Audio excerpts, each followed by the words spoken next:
दोस्तों, target with PS Parihar channel में आपका स्वागत है। आइए शुरू करते हैं और देख लेते हैं कि आज के दिन की विद्यार्थी जीवन से संबंधित प्रमुख सूचनाएं कौन कौन सी हैं। सबसे पहले सूचना है आरक्षण को लेकर के अध्यापक गगन प्रताप हुए ट्रोल।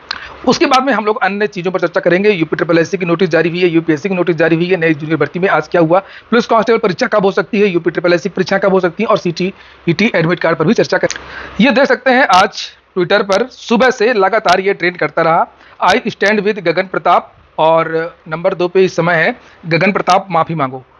और ये सुबह से लगभग 10 बजे से लगातार ट्विटर पर ये ट्रेंड करता रहा है। बहुत सारे जो लोग हैं वो इनके साथ में हैं, बहुत सारे जो लोग हैं वो इनसे माफ़ी मांगने के लिए कह रहे हैं।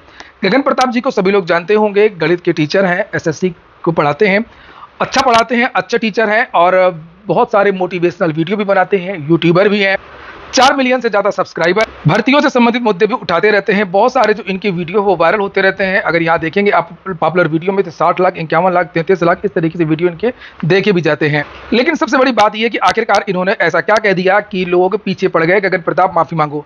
मुद्दा है कि उन्होंने एक ट्वीट कर दिया और ऐसे ट्वीट कर दिया जैसे ऐसे ही कोई साधारण स्टूडेंट कर देता है। ये देख सकते हैं, ये इनका ट्वीट है और इसी पर आज इनको ट्रोल किया जा रहा है और ट्रोल भी किया जा रहा है, कुछ लोग साथ भी दे रहे हैं। ये भविष्य में भारत का परीक्षा पैटर्न 2040 अनरिजर्व्ड यानी कि जनरल के जो छात्र हैं वो सभी प्रश्नों का उत्तर दें, ओबीसी कुछ प्रश्नों के उत्तर दें, एससी परीक्षा देने के लिए धन्यवाद, एसटी आवेदन करने के लिए धन्यवाद। बहुत पुराना ये मैसेज है जो अक्सर वायरल होता रहता है और उसी को आज इन्होंने कॉपी करके पेस्ट कर दिया ट्विटर पर। नीचे इन्होंने ये जो चीज़ें लिखी हैं उसका नीचे रीजन भी लिखा है कि अगर राज्य सरकारें चाहें तो इसी तरह केवल आरक्षण ही बढ़ाती रहेंगी तो यही होगा, आरक्षण के अलावा हमें और कुछ भी सूचना होगा। सूचना लिखा है मतलब सोचना होगा, जहां तक ये मिस्टेक हो गया है। इन्होंने उस मुद्दे पर कहा है, आपने देखा होगा कि बहुत सारी राज्य सरकारें हैं अलग अलग राज्यों में आरक्षण को बढ़ा रही हैं और जातिगत आरक्षण की मांग भी हो रही है कि जातिगत जनगणना होनी चाहिए और जातिगत जनगणना के हिसाब से आरक्षण को बढ़ाया जाना चाहिए। कल ये बात संसद में भी उठी थी और भीम आर्मी के जो चंद्रशेखर हैं उन्होंने ये मुद्दा कल ही उठाया था संसद। तो आरक्षण पर तर्क दे सकते हैं, आरक्षण पर सबकी सहमति असहमति हो सकती है और सभी लोग किसी भी मुद्दे पर सहमत नहीं होते हैं और सभी लोग किसी मुद्दे पर असहमत भी नहीं हो सकते। तो दोनों चीज़ें होती हैं, अपने अपने तर्क होते हैं, सभी लोग अपनी अपनी जगह सही भी हो सकते हैं। तो तर्क देते कुछ कि इससे क्या नुकसान है, क्या फायदे हैं, किस तरीके से यह बदलाव किया जा सकता है, ये बदलाव करना चाहिए, अगर आरक्षण में बदलाव करना चाहिए तो किस तरीके का आरक्षण बदलाव करना चाहिए, इस तरीके की कुछ बातें ये अपनी रख सकते थे। तो थोड़ा सा जो तरीका है वो सही नहीं था। बाकी अभिव्यक्ति की आज़ादी है, सबके अपने अपने विचार। आप लोगों का इसमें क्या कहना है आप लोग कमेंट कर सकते हैं, ट्विटर पर भी आप लोग भी सपोर्ट या ट्रोल कुछ भी कर सकते हैं। चलिए छोड़िए, और ये तो सोशल मीडिया है, ये तो होता ही रहेगा। उत्तर प्रदेश लोक सेवा आयोग ने आज एक नोटिस जारी की है आरओ 2016 की, जिसका पेपर लीक हो गया था। दोबारा परीक्षा हुई थी 2021 में, जिसका रिजल्ट आया था, कुछ विद्यार्थी पास हुए थे, मामला कोर्ट में चला गया था। एक विद्यार्थी को फिर से मौका दिया गया जिसका नाम है सत्यवीर दीक्षित। उसने मुकदमा लड़ा था और उसको पास घोषित किया गया है। लिखा कि सत्यवीर दीक्षित को औपबंधिक रूप से सफल घोषित किया जाता है। उसका रोल नंबर भी यहाँ पर लिखा है नीचे, और नीचे लिखा कि ये जो परिणाम है वो औपबंधिक है। परिष्कृत परीक्षा का परिणाम पूर्णतया औपबंधिक है। अभ्यर्थी के मूल प्रमाण पत्रादि के मिलान सत्यापन के उपरांत सही पाए जाने पर संस्तुति पत्र प्रेषित किया जाएगा, और ये सब बातें यहाँ पर लिखी हैं।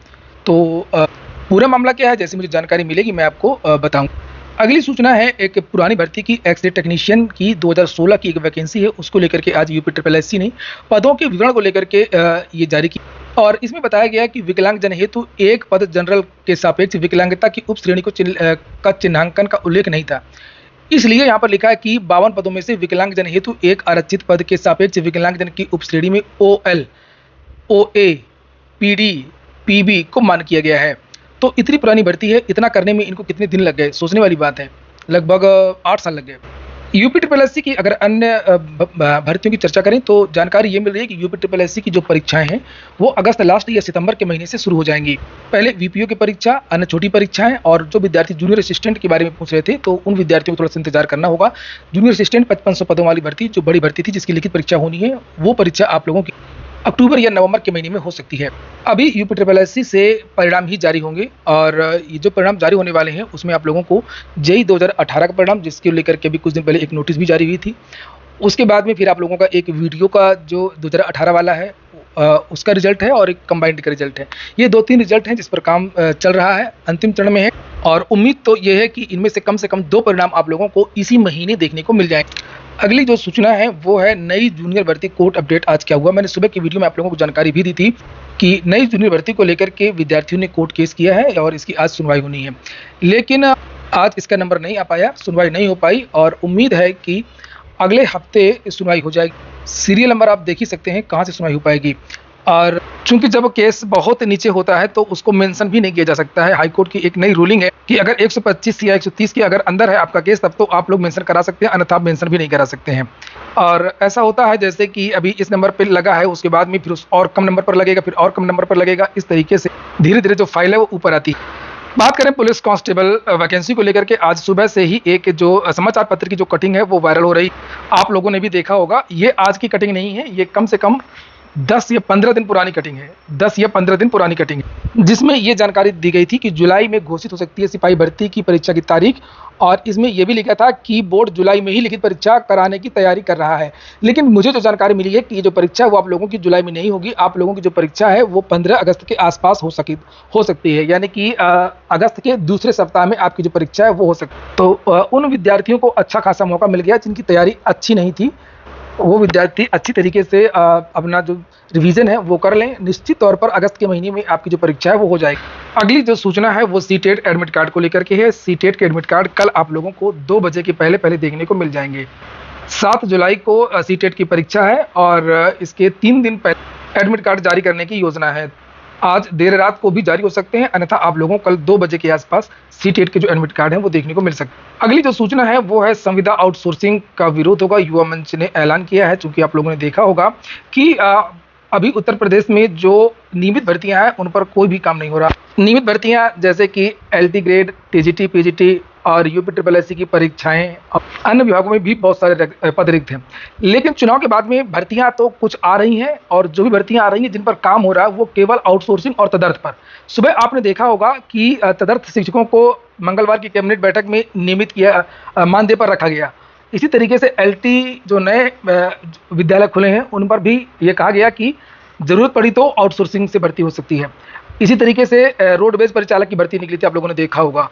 और इसी तरीके से संविदा की एक भर्ती आई थी अभी पंचायत सहायक की। इसको लेकर के युवा मंच की तरफ से प्रेस विज्ञप्ति भी जारी की गई है जिसमें बहुत सारी बातें की गई हैं कि जो सरकार है वो रिक्त पदों को भर नहीं रही है। यहाँ पर नीचे लिखा, युवा मंच के अध्यक्ष अनिल सिंह ने कहा कि उत्तर प्रदेश में हालात बेहद चिंताजनक है। शिक्षा महकमे से लेकर के अन्य विभागों में लाखों सृजित पदों को खत्म किया गया और अभी भी करीब 6 लाख पद रिक्त हैं। उन्हें भी भरने के बजाय आउटसोर्सिंग और मानदेय पर शिक्षकों व कर्मचारियों को रखा जा रहा है। यही वजह है कि जानबूझ करके अनेकों भर्तियां वर्षों से अधर में लटकी हुई हैं। शिक्षा सेवा चयन आयोग में कामकाज न होना इसका जीता जाता उदाहरण है। प्रदेश सरकार द्वारा युवाओं की उपेक्षा का आरोप लगाते हुए कहा कि जब समीक्षा बैठक में CM योगी आदित्यनाथ द्वारा सभी रिक्त पदों पर पारदर्शी भर्ती की घोषणा की गई थी तो फिर भी अभी इस पर अमल क्यों नहीं किया जा रहा है। उन्होंने अशासकीय माध्यमिक विद्यालयों में तदर्थ शिक्षकों को मानदेय पर रखने कैबिनेट के फैसले को सुप्रीम कोर्ट के आदेश की अवमानना और विधि विरुद्ध बताया। संवाद को अर्जुन प्रसाद, शैलेंद्र कुमार और बहुत सारे छात्रों के यहाँ पर नीचे नाम लिखे हैं जो मीटिंग में आए हुए थे। और संसद में जो धन्यवाद प्रस्ताव था राष्ट्रपति के अभिभाषण के बाद, उसमें भी PM की तरफ से कोई ठोस चीजें भर्ती को लेकर के नहीं कही गई। तो मीटिंग्स का जो दौर है वो छात्रों का जारी है। और ये हो गया आज का वीडियो आपको अच्छा लगा हो, आपके काम का हो तो लाइक अवश्य कर दें। जिन छात्रों ने चैनल को सब्सक्राइब ना किया हो सब्सक्राइब कर लें। पूरा वीडियो सुनने के लिए बहुत बहुत धन्यवाद।